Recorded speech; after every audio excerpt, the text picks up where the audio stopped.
করেছো সর্বনাশ, সব আলকুশির গাছ লাগিয়ে দিয়েছো। কি বললাম বুঝলেন? ছি ছি ছি ছি ছি। আল্লাহ বলছে এতিমের সঙ্গে সদ্ব্যবহার করো। চলুন, আপনি রাস্তা দিয়ে যাচ্ছেন, মুদিখানার দোকানে আপনার পোতা বলেছে দাদু গো আমার জন্য দুটো ক্যাডবেরি কিনে আনবে। তুমি যদি একটা দোকানে গেলে দুটা ক্যাডবেরি কিনলে, তোমার পোতার হাতে তুমি দিয়ে দিলে, ওইখানে একটা এতিম বাচ্চা রয়েছে যার আব্বা নাই, ওটা তুমি জানো। আল্লাহর নবী বলেছেন তুমি যদি দয়া করে ওর হাতে যদি একটা ক্যাডবেরি দিয়ে দাও, এক কথাতে একটা এতিমকে যদি 1 টাকা দিয়ে যদি কেউ সহযোগিতা করে, বিশ্ব নবী বলেছেন 1 টাকার বিনিময়ে আল্লাহ ওই মানুষের নামে জান্নাতে একটা খাজুরের গাছ লাগাবে। আম্মা জান আয়েশা বলছেন ও দয়ার নবী গো, এতিমকে দান করলে জান্নাতে যে গাছ লাগানো হয় এই গাছটা কত বড়, গাছটা কি আমাদের মদিনার মতো হবে এই রকম সাইজের? বিশ্ব নবী বলছেন আয়েশা রে, এতিমকে 1 টাকা দিয়ে যদি কেউ সহযোগিতা করে, জান্নাতে যে গাছ তার জন্য লাগানো হবে, একটা দ্রুতগামী ঘোড়া 100 বছর যদি চলতে থাকে তবুও সেই খাজুরের গাছের ছায়াটা একদম শেষ করা যাবে না। চকলেট নিজের পোতার জন্য কিনে দিলেন, আলহামদুলিল্লাহ। পাশে যদি দেখেন একটা এতিম বাচ্চা দাঁড়িয়ে আছে, অন্তত তাকে একটাও কিনে দেন। জি, তবেই তো আপনি মানুষ, তবেই আপনি মানুষ। আল্লাহু আকবার। রমজান মাসে মাদ্রাসার বিল বই চেক নিয়ে অনেক সময় আদায় টাদায় করতে যেতে হয়। কখনো হয়তো দেখবেন আপনাদের মসজিদেও কোনোদিন চলে আসবো, তা মাঝে সাঝে যাই রমজান মাসে টাসে কোথাও, কথার কথা বলছি।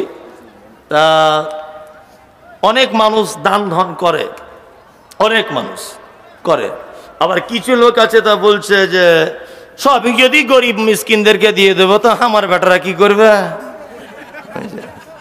আমার বেটারা কি করবে। এই পাগল কোথাকারে, এর তো হয় চেন সিস্টেম। তুমি যদি একে 10 টাকা দাও, তার 10 কোটি টাকা আল্লাহ অন্য দিক দিয়ে পূরণ করে দিবে। এই হুঁশ জ্ঞান তোমার নাই? হ্যাঁ, কোথা থেকে কি চলে আসবে? আল্লাহর কসম বলছি এটা আমি। ওই পারভেজ আছে এখানে, সোহেল ভাই আছে, আমার নিজের অভিজ্ঞতা, আমার গাড়ির ড্রাইভারকে জিজ্ঞেস করুন, ও আমার থেকে বড় আলেম, আমার গাড়ি যে চালায় ও আমার থেকে বড় আলেম, অনেক ফতোয়া ফারায়েজ কোরআনের আয়াত ওর থেকে আমি নিই। আবার আমি কোথাও ভুল বললে ও গাড়িতে বসে বসে আমায় বলে ভাই এটা আয়াতটা ভুল হয়ে গেছে, আল্লাহর কসমও আমাকে বলে। আর আমি ওকে বলে রেখে দিয়েছি ভুল হলে তুমি বলবে, কারণ আমি 10,000 কথা বলছি, ধরে নেন 2টো কথা তো মিস হতেই পারে, হতে পারে না। ওকে বলে রেখেছি যে তুমি আমাকে ভুলটা ধরাবে। পরশু দিন বলছে ভাই মা আতাকুমুর রাসূল ফাখুযুহু ওমা নাহাকুম, আমি বলে দিয়েছি ফামতাহু, আনহু শব্দ এসেছে মাঝখানে, এটা বাদ দিয়েছি। গত পরশু দিন তো আমাকে রাত 2টোর সময় বলছে ভাই এই শব্দটা বাদ গেছে। আলহামদুলিল্লাহ, হয়তো বাদ চলে গেছে বলতে বলতে। তা গত 4-5 দিন 6 দিন আগে, ঠিক দিনটা মনে নেই, মাদ্রাসার আমার প্রধান শিক্ষিকা ফোন করছে, জি মাদ্রাসায় একটাও চাল নাই, আমাকে বলছে। তা আমি খুব হাসছি যে একটাও চাল নাই, এরা 200-250 জন মেয়ে এখন, তাহলে উপায় প্রতিদিন 50 কেজি চাল রান্না করতে হয় মিনিমাম। সর্বনাশ ব্যাপার বলে ফোনটা রেখেছি, ড্রাইভারের সঙ্গে গল্প করছি, হাগো তাহলে কি হবে, কার কাছে এখন চাইবো, কার কাছে চাইবো, কার কাছে চাইবো। এখানে 2-3টে ছেলে ক্যামেরা করতে এসেছে, এর মধ্যে একজন আছে পারভেজ, ফোন করে বলছে মনি সাহেব আমি 2 বস্তা চাল পাঠাচ্ছি আপনার মাদ্রাসায়। আমি জানি না। আর একজন ফোন করে বলছে হঠাৎ আমি জানি না যে আপনার মাদ্রাসায় 10,000 টাকা পাঠাচ্ছি, একটু ব্যাংক থেকে তুলে নেন। আল্লাহ, সত্যি তুমি আছো। এতিম ফকিরদেরকে ভালোবাসলে আল্লাহর তরফ থেকে গায়েবী সহযোগিতা আসে, আসে না? আসে, গায়েবী সহযোগিতা আসে। কোথা থেকে যে টাকা চলে আসবে, কে যে চাল পাঠায়, কে যে টাকা পাঠায় আমি নিজেও জানি না, কে যে কোথা থেকে পাঠায় আমার হুঁশ জ্ঞানী থাকে না। আল্লাহ তাআলা বলছেন, কি বলছেন, এতিমের সঙ্গে অসৎ ব্যবহার করিও না। নাম্বার 2, ওয়ালা ইয়াহুজ্জু আলা তুআমিল মিসকিন, মিসকিনদের সঙ্গে, মিসকিনদেরকে যারা খাদ্য দানে উৎসাহিত করে না। আপনাদেরকে বা সামাজিক 2টা একটা কথা বলে রাখছি, ফকির কাকে বলে, মিসকিন কাকে বলে, এইটা একটু জেনে নেন। প্রথমে এক, ফকির হলো সেই যার কাছে কিছু আছে তবুও তার প্রয়োজন মেটে না, অপরের মুখাপেক্ষী, এ হচ্ছে ফকির। আমি রিক্সা চালক, আমার টোটাল পুঁজি ভ্যান ট্যান চালিয়ে রিক্সা চালিয়ে আমার কাছে আছে 20,000। ডাক্তার বলেছে তোমার বেটার কিডনির অপারেশন করতে হবে, টাকা লাগবে 80,000, আমার আছে 20,000। আচ্ছা বলুন আমার জমি জায়গা কিছু নেই, তাহলে আমার আরো যে বাকি 60,000 টাকা জোগাড় করতে হবে, এটা অপরের দ্বারস্থ হতে হবে কি হবে না? আমি হলাম ফকির। মিসকিনকে, যার ঘর বাড়ি টাকা পয়সা কিচ্ছু নেই, নিঃস্ব, এ হচ্ছে মিসকিন। এইবার একটা কথা বলছি, আমাদের সমাজেও কিছু ফকির আছে না নেই? আছে। মিসকিনও আছে, আছে না নেই? আছে। আচ্ছা বলুন তো, আপনাদেরকে একটা কথা বলি, আমাদের সমাজ থেকে এই রকম শ্রেণীর ফকির মিসকিনদেরকে তাদেরকে তুলে আনা সম্ভব না অসম্ভব? সম্ভব। কি পদ্ধতিতে? আমাদের জন্য একটা বড় পদ্ধতি, তার নাম যাকাত, তাই না? আমি এই জায়গাতে একটা কঠিন কথা বলে দিচ্ছি, আপনার সঙ্গে আমার নাও মিল খেতে পারে, তবে আপনার সঙ্গে আমার চ্যালেঞ্জ নয়, আমার কথা আমি অটুট থাকবো।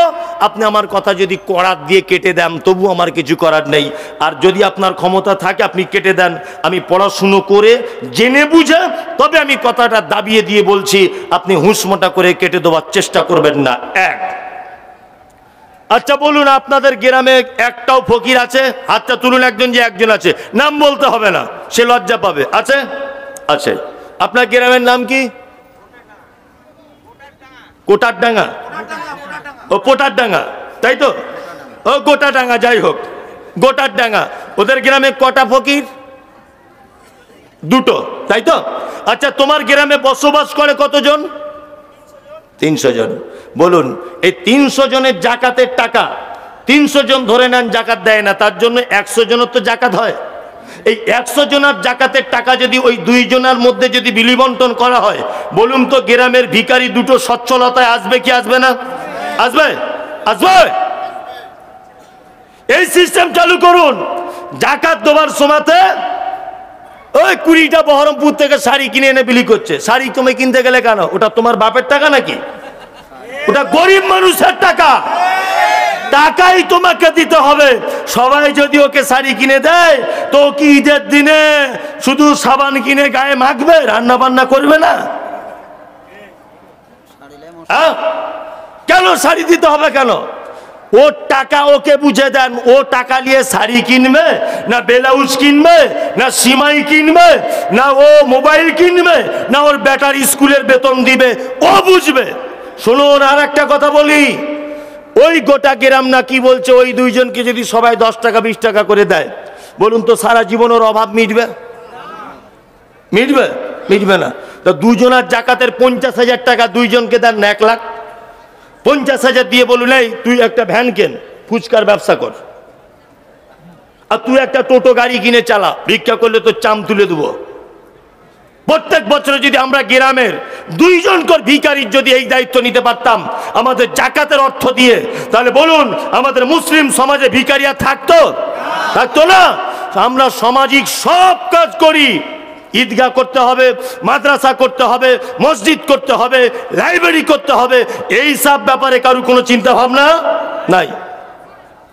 ও জাকাতের টাকা দিয়ে শাড়ি কিনতে গেছে আর খুব বগল বাজাচ্ছে, দেখ অমুক শাড়ি দেয়। কে তোমার শাড়ি দিতে বললে? হে, ওর টাকা ওকে তুমি দিয়ে দাও, যে প্রাপ্য তাকে তুমি টাকা দিয়ে দাও। আবার কিছু লোক আছে হিসাব টিসাব কিছু করে না, ফকটিয়া টাকা 500 500, এ মাদ্রাসা 500, মাদ্রাসা 500, জাকাত হবে না। গোলাম হোসেন, এই মমতাজুল ইসলাম বলে দিয়ে গেলাম জাকাত হবে না।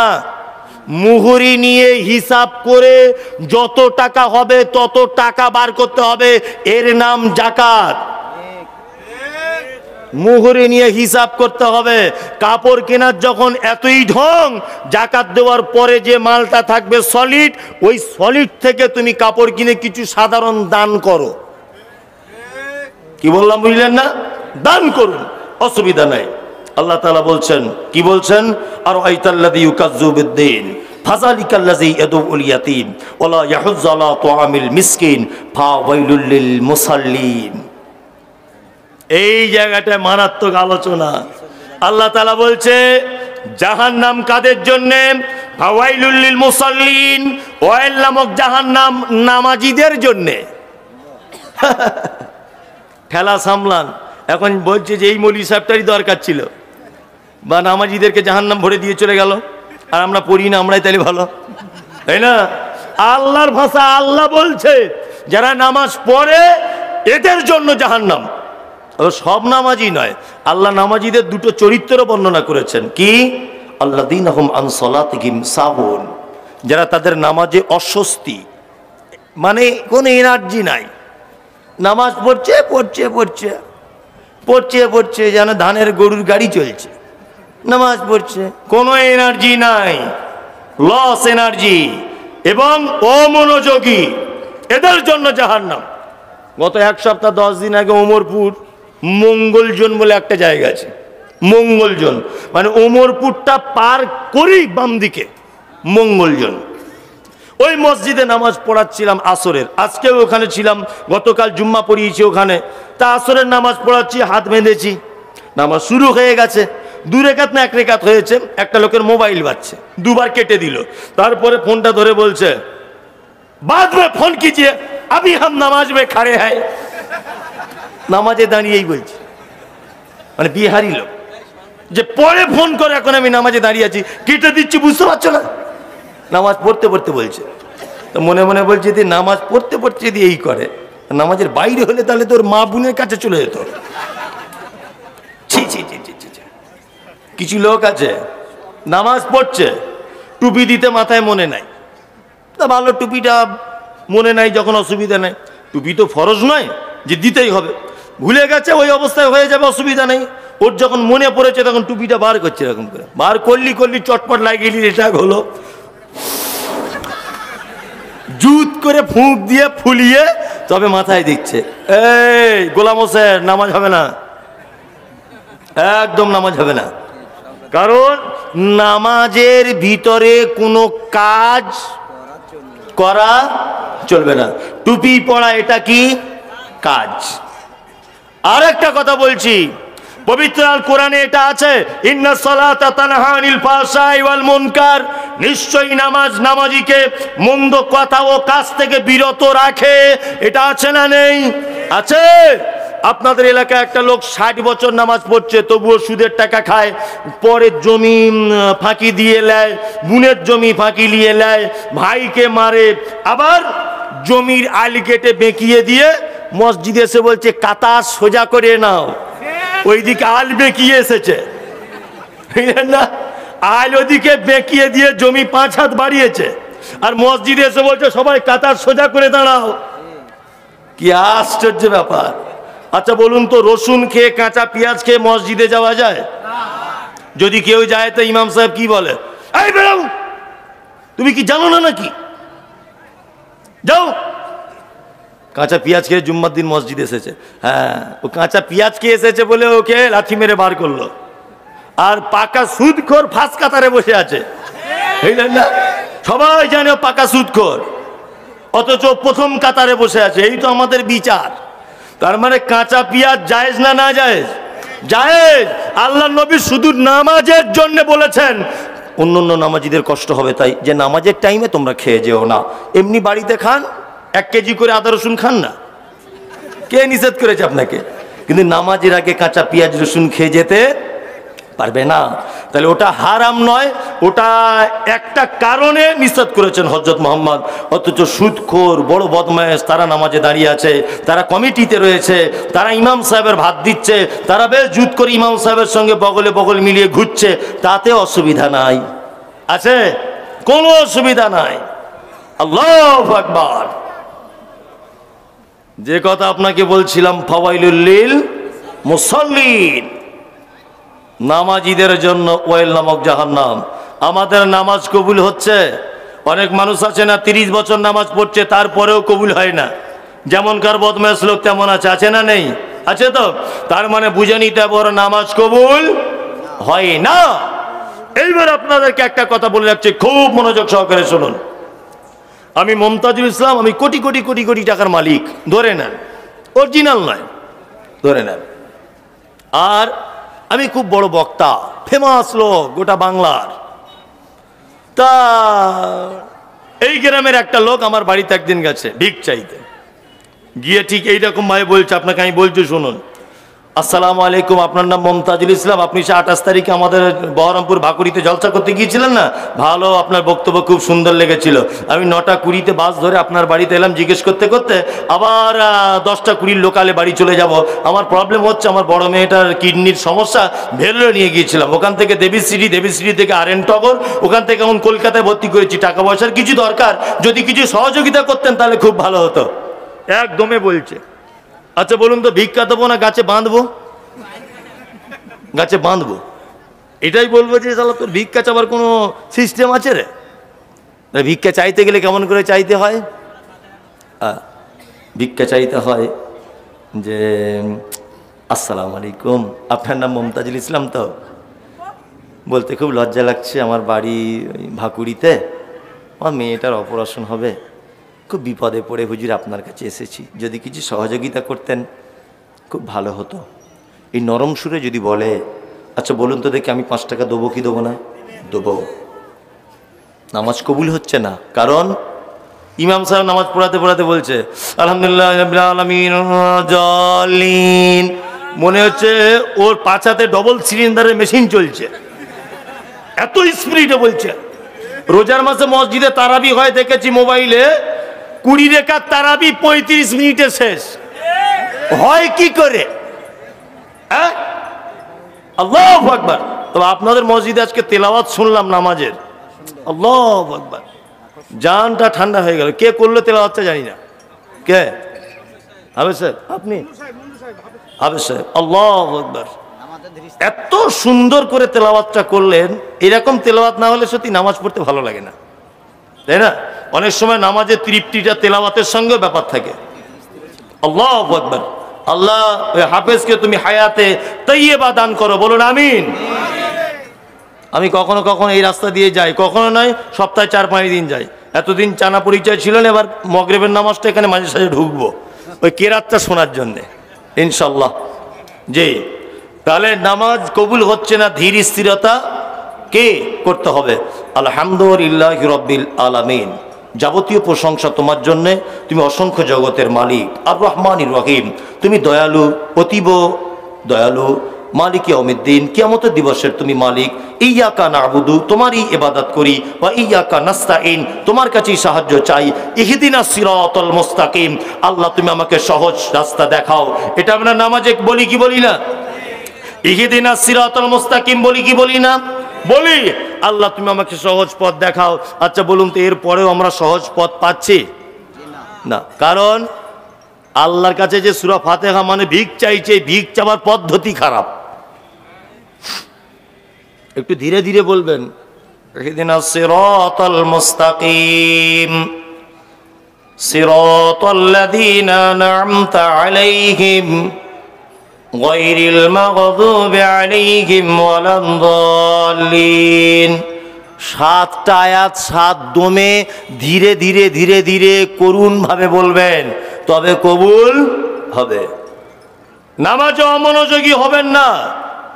আল্লাহ তাআলা বলছেন ইউরাউন, ওই নামাজীদের জন্য জাহান্নাম। কারা তারা? যারা লোক দেখানো নামাজ পড়ে। অনেকজন আছে না, এমনি দিনে যায় না, জুম্মার দিনে দেখবেন ফক সেন মেরে ছুটছে, সবার আগে গিয়ে বসে আছে, মনে হচ্ছে হাজি সাহেব এসেছে একটা কোথা থেকে, অথচ জীবনে কোনোদিন নামাজ পড়ে না।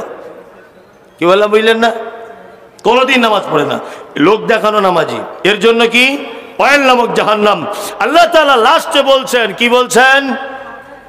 ওয়ায়ামনাউনাল মাউন, যে তার প্রতিবেশীকে সামান্য উপকার করা থেকে নিজেকে আটকিয়ে রাখে, এর জন্য জাহান্নাম।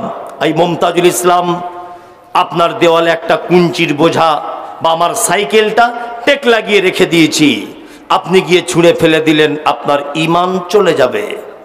আল্লাহ নবী বলেছেন প্রতিবেশীর সঙ্গে অসৎ ব্যবহার করা যাবে না। আর আল্লাহ এখানে বলছে ওয়ায়ামনাউনাল মাউন, প্রতিবেশীকে সামান্য কিছু উপকার করা থেকে কখনো নিজেকে আটকে রেখো না। সাইকেল হাওয়া দেয়, ওটার নাম কি? বাম্পার।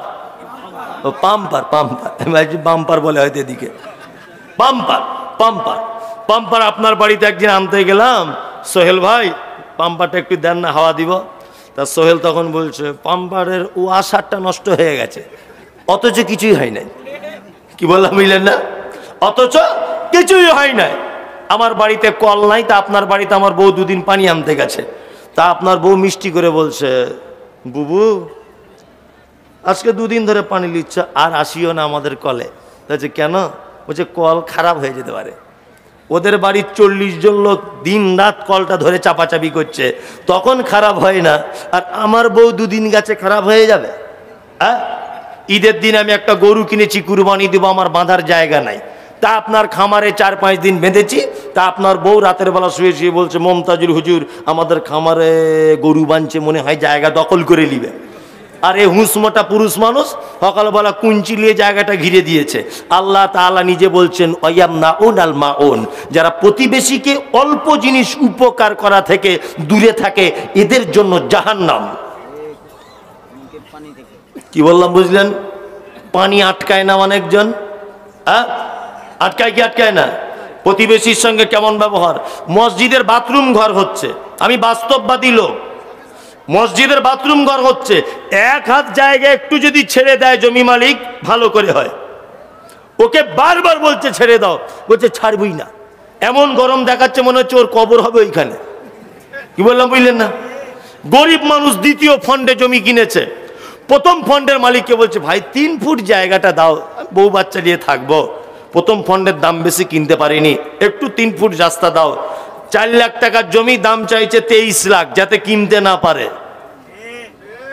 এই তো আমাদের চরিত্র, চরিত্র নয়? ওই যে পরশুদিন দেখবেন বেলচে, বুঝেন বেলচে না কি বলে আপনাদের এখানে? বেলচে, বালি টালি মানে খোয়া বালি তোলে, এই যে জমি দিচ্ছিল না, পরশুদিন দেখবেন বাসের তলায় ঢুকে গেছে, বেলচে দিয়ে তুলছে। মামু কি অবস্থা হলো? প্রতিবেশীর সঙ্গে অসৎ ব্যবহার করে অবস্থা কি হলো? প্রতিবেশীর সঙ্গে অসৎ ব্যবহার করে আল্লাহর নবী বলেছেন আল্লাহর তরফ থেকে বিপদে ফেলে দেওয়া হবে। কেউ যদি প্রতিবেশীর পিছনে লাগে তা আল্লাহ তার পিছনে লেগে যায়। লাভ হলো না ক্ষতি হলো? ক্ষতি হলো। কেউ বুঝি আমরা? কেউ বুঝি না। তাহলে জাহান্নামে কারা যাবে আল্লাহর কোরআন দিয়ে বলে দিলাম। মানবেন না মানবেন আপনার নিজস্ব ব্যাপার। 11টা 10 বাজে, 11:30 পর্যন্ত আমি চলবো। চলুন, 12টা করিয়েন না, চুপচাপ মেরে থাকুন। আপনাদেরকে কিছু জান্নাতে যাবার আমল বলে দিই। শুধু যদি জাহান্নাম বলি মানুষ ভয় খেয়ে যাবে, তাই না? জান্নাতে যাবার বলে দিই, বলে দিই। 1, দুল্লানি আলা আমালিন ইদা আমিলতাহু ফাদাখালতুল জান্নাতা ক্বালা তা'বুদুল্লাহ ওয়ালা তুশরিক বিহি শাইআ ওয়া তুকিমুস সালাতিল মাকতুবাতা ওয়া তুতিজ যাকাতিল মাফরুজাতা ওয়া তাহুজ্জাল বাইত। একজন ছেলে বিশ্ব নবীকে এসে বলছেন ও দয়ার নবী গো, আমি একজন কনভার্ট মুসলমান, এইমাত্র টাটকা ঈমান নিয়ে এসেছি, আপনি দয়া করে আমাকে এমন কিছু আমলের কথা বলে দেন যে আমলটা করলে আমি জান্নাত চলে যাব। বিশ্ব নবী 1 নম্বরই বললেন তা'বুদুল্লাহ, তুমি আল্লাহর ইবাদত করবে, আল্লাহর গোলামি করবে। গোলামি কার করতে হবে? 2, ওয়ালা তুশরিক বিহি শাইআ, জান্নাত যদি যেতে চাও শিরক করো না। জান্নাত যদি যেতে চাও কি? শিরক কাকে বলে? সহজ ভাষায় বুঝে নেন, আল্লাহ যে ক্ষমতা আছে এই ক্ষমতা পৃথিবীর অন্য কারো আছে এইটা মনে করা শিরক। রুজির মালিক, হায়াত মাউতের আল্লাহ, সমস্ত কিছুর মালিক কে? আল্লাহ। আল্লাহ আল্লাহ। ড্রাইভার গাড়ি চালাচ্ছিল, সামনে দিয়ে একটা বিড়াল চলে গেছে, টাক করে ব্রেক মেরে দিল, হিঁচড়িয়ে চলে গেল। আরে কি হলো? বলছে বিড়াল চলে গেল। বলছে বিড়াল তোমায় কি করবে? বলছে না, বিড়াল গেলে নাকি গাড়ি অ্যাক্সিডেন্ট হয়। তোকে কে বললো রে বিড়াল গেলে গাড়ি অ্যাক্সিডেন্ট হয়? গাধা কোথাকারে। দোকান করেছে, সকালবেলাতে কেউ 5 টাকার ঝালমুড়ি নিতে গেছে, তা বলছে ধারে হবে না বৌনিবেলাতে। বলছে কেন? বলছে তাহলে সারাদিন আজকে বেচা কেনা খারাপ হবে। বলে না? হ্যাঁ, বৌনিবেলাতে ধার দিলে বেচা কেনা খারাপ হবে। ও কি রুজির নিজে মালিক নাকি? হ্যাঁ, সকালবেলাতে মাল নিতে গেছে দোকানে, বলছে দাঁড়াও একটু ঝাড়ু দিয়ে দিই আর ধূপটা জ্বালিয়ে দিই। গোবর আর কাঠের গুঁড়া দিয়ে ধূপ তৈরি হয়। ও ধূপ তোমার কি উপকার করতে পারে? হ্যাঁ, ধূপ তোমার কি উপকার করতে পারে? এরই নাম শিরক। রুজির মালিক কে? আল্লাহ। আল্লাহ। ইমাম সাহেবের কাছে গিয়ে বলছে, ইমাম সাহেব আচ্ছা কি বলছে? তা বলছে নতুন একটা রড সিমেন্ট বালির দোকান করেছি, একটা হালকা ছোট্ট করে তাবিজ করে দেন তো। তা বলছে কেন? বলছে যাতে কাস্টমার বেশি হয়। তা ইমাম সাহেব আয়াতুল কুরসি লিখে 200 টাকা ঝেড়েছে, আয়াতুল কুরসি লিখে দিয়েছে। ও বলছে কাজ কি হবে? বলছে বেচা কেনা ভালো হবে, ইনকাম বেশি হবে। তা আমার মনে মনে ভাবে যে ইমাম সাহেবের বেতন তো 3,500, ও বিল্ডার্সওয়ালাকে তাবিজ না করে ও মসজিদের সেক্রেটারিকে তাবিজ করে নিতেন, বেতনটা বাড়িয়ে লিখ না। কি বললাম বুঝলেন না? ও 200 টাকা তাবিজ বিক্রি করে খাচ্ছে কেন রডের দোকানদারের কাছে? ও ইমাম সাহেব সেক্রেটারিকে তাবিজ করে একটু বেতন বেরিয়ে লিখ, তবেই তো বলবো বাপের বেটা তোমার তাবিজের জোর। তোমার তাবিজ তোমার ঘরে কাজ হয় না, অন্য জায়গায় কাজ হয়। হ্যাঁ, শিরক, মারাত্মক শিরক। আল্লাহ মালিক রুজির। কে মালিক? আল্লাহ। হায়াত মাওতের মালিক কে? আল্লাহ। আল্লাহ নবী সাল্লাল্লাহু আলাইহি ওয়াসাল্লাম ছেলেটাকে বলছেন, এই যুবক, এই জান্নাত যেতে চাও, ওয়ালা তুশরিক বিহি শাইয়া, শিরক করো না। ও তুকিমুস সালাতিল মাকতুবাতা, ফরজ নামাজ ছেড়ে দিও না। ও তুতিজ যাকাতিল মাফরুজাতা, যাকাত থেকে বঞ্চিত হয়ে যাও না। ও তাহুজ্জাল বাইত, মক্কা থেকে ফিরে আসা এবং যাওয়ার মতো অর্থ যদি থাকে তাহলে তুমি হজ করে নাও, অবশ্যই তুমি জান্নাত চলে যাবে। এইবার আপনাদেরকে একটা কথা বলছি, বলে শেষ করে দিই। আচ্ছা বলুন, জান্নাত পৃথিবীতে যাওয়া যায় অনেক মাধ্যমে, তার মধ্যে বলুন তো পৃথিবীতে কোনো মানুষের মাধ্যমে জান্নাত যাওয়া যায়? কে? মা আর আব্বা। ও জানে, মা আর বাপ, এদের মাধ্যমে কোথায় যাওয়া যায়? জান্নাত যাওয়া যায়। শ্বশুর শাশুড়ি নয়, ওই আব্বা মা নয়, নিজেরটা। কি বললাম বুঝলেন না? নিজের আব্বা মায়ের মাধ্যমে কোথায় যাওয়া যায়? জান্নাত। আল্লাহ নবী সাল্লাল্লাহু আলাইহি ওয়াসাল্লাম তিনি বলেছেন, কি বলেছেন? পিতামাতার পায়ের তলায় জান্নাত। যদি এই হাদিসটা ঠিক নয়, পিতামাতার পায়ের তলায় নয়, হাদিস এইটা ঠিক যে মায়ের পায়ের তলায় জান্নাত। মায়ের পায়ের তলায় জান্নাত। চলুন জান্নাতে যাবার একটা ছোট্ট আমল বলে দিই। আপনাদের এলাকায় একটা লোকের 4 বেটা, বাপ মা বুড়ো হয়ে গেছে। বলুন তো বুড়ো বয়সে বাপ মারা খায় কেমন সিস্টেমে? পালি, তাই না? জায়গির। মনে হচ্ছে ওর বাপ মসজিদের ইমাম সাহেব, তাই না? পালি সিস্টেমে 15 দিন করে ভাগ করে দিয়েছে 4 বেটা। 16 দিন হয়ে গেলে বৌমারা বড় বড় চোখ বার করে। আবার কিছু কিছু বৌমা বলে ক্যালেন্ডার দেখে খেতে পারো না। আবার কিছু কিছু বৌমা বলছে আমাদের তরকারি কি খুব মিষ্টি, ছেড়ে যেতে মন চায় না। বলে আপনার মায়ের বয়স 80 বছর, 75 বছর, বাপের বয়স 85 বছর। সবাই চুপ করুন, কেউ হিলদোল করবেন না, চুপচাপ বসুন। এই কথাটা বলার জন্য অনুরোধ করছি। নড়াচড়া পর্যন্ত করবেন না, আমার দিকে অ্যাক্টিভ হয়ে থাকুন। এই কথাটা শুনলে আপনার এইখান থেকে যদি 1 ফোঁটা পানি না বার হয়, তাহলে ভেবে নিতে হবে যে আপনার অন্তর শক্তে পাথরের মতো হয়ে গেছে। আর এইখানে যদি একটু নরম হয় এই 2 জায়গায়, তাহলে ভাববো এতক্ষণ বক্তব্য দিয়ে আপনার কিছু কাজ হয়েছে। জি, শুনতে থাকুন। বাপের বয়স 85, মায়ের বয়স 75। 4 ভাই আপনারা দিল্লিতে কাজ করেন। ঈদের 1 সপ্তাহ আগে বাড়ি আসার চিন্তা ভাবনা করছেন। স্ত্রীকে ফোন করেছেন, হ্যালো শামিমা, তোমার জন্য কিছু নিয়ে যেতে হবে। শামিমা বলছে আমার জন্য একটা শাড়ি, ছেলের জন্য একটা জিন্স প্যান্ট, মেয়ের জন্য 2টো টপ, আর আমার বোনের জন্য 2টো শাড়ি। মনে করে আনবে কিন্তু। ঠিক আছে। আধ ঘন্টা পরে আবার বউ ফোন করেছে, এই শোনো শোনো শোনো, হলুদ কালারের নিবে কিন্তু আমার শাড়ি দুটো। বলছে হলুদ কালারেরই তো নিয়েছি। বলছে ঠিক আছে তাহলে তাড়াতাড়ি এসো। বলছে না একটু দেরি হবে, ওই মায়ের জন্য একটা শাড়ি দেখছি আর আব্বার জন্য একটা পাঞ্জাবি ঈদের দিনে পরবে। তখন ওর স্ত্রী ভাকুড়ি থেকে দিল্লিতে ফোনে বলছে, কেন তুমি প্রত্যেক বছর আব্বা মায়ের শাড়ি দিতে যাবে? তোমার আর তিনটে ভাই চোখে দেখতে পাই না? বাড়ি চলে এসো। বাড়ি চলে এলো। আর বইয়ের কথা কে না শোনে?